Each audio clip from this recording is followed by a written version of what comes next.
Assalamualaikum warahmatullahi wabarakatuh. Perkenalkan, nama saya Farida Azhari dari Fakultas Keguruan dan Ilmu Pendidikan, Prodi Pendidikan Jasmani Kesehatan dan Rekreasi, kelas 1D, NPM 20106310700109. Di sini saya dan 4 rekan teman saya akan menjelaskan tentang sejarah pendidikan jasmani dari zaman primitif hingga zaman modern. Baik teman-teman, silahkan perkenalkan diri kalian masing-masing. Nama saya Muhammad Alfito Ramadhani. NPM saya 2010631070157. Kenalkan, nama saya Riftu Maulana, NPM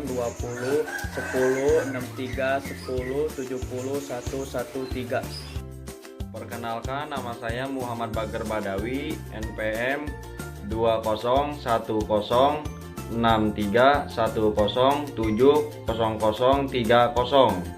Perkenalkan, nama saya Muhammad Ridwan Pratama, saya dari kelas 1D, Prodi Pendidikan Jasmani Kesehatan dan Rekreasi. Perlu kita ketahui bahwa sejarah merupakan sebagai catatan tentang masyarakat umat manusia atau peradaban dunia, tentang perubahan-perubahan yang terjadi pada watak masyarakat itu.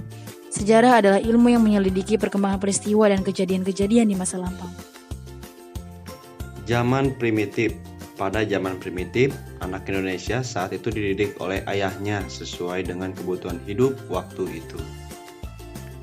Ikut ayahnya menangkap ikan di sungai, berburu, dan sebagainya merupakan kegiatan-kegiatan yang lazim kala itu.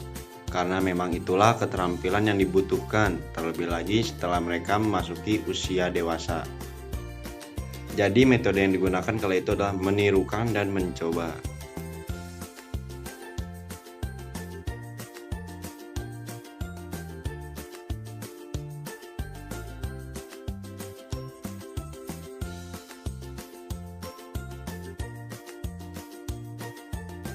Zaman kerajaan, di mana seorang raja memiliki jarak dengan rakyatnya dengan adanya pegawai, prajurit, dan bangsawan. Hal-hal yang ditonjolkan saat itu bersifat kejiwaan dan intelek serta kemampuan yang melebihi manusia biasa. Dalam hubungan ini, Pandutu disebut pencaksilat yang juga merupakan kemampuan yang untuk melindungi kelompok. Beberapa cara bela diri diumumkan dengan kemampuan atau cara menyerang dan bertahan binatang-binatang seperti kera, burung, elang, dan sebagainya.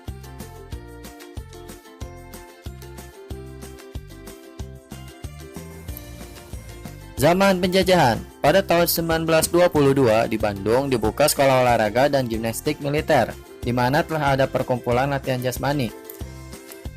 Sebelum Perang Dunia II di Surabaya ada GVO, suatu lembaga pemerintah tempat mendidik guru-guru olahraga.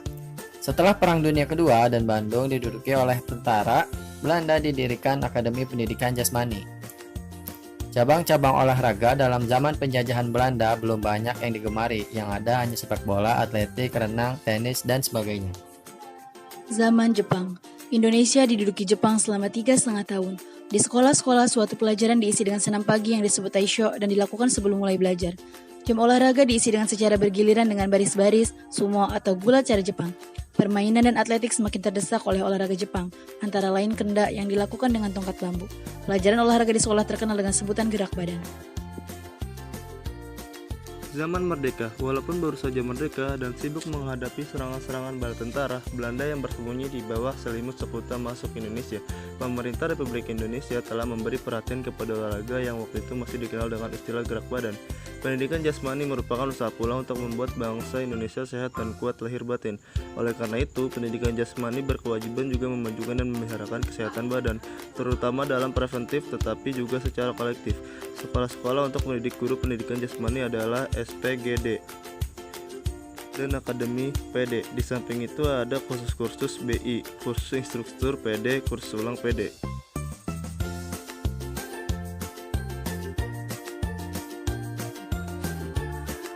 Zaman modern.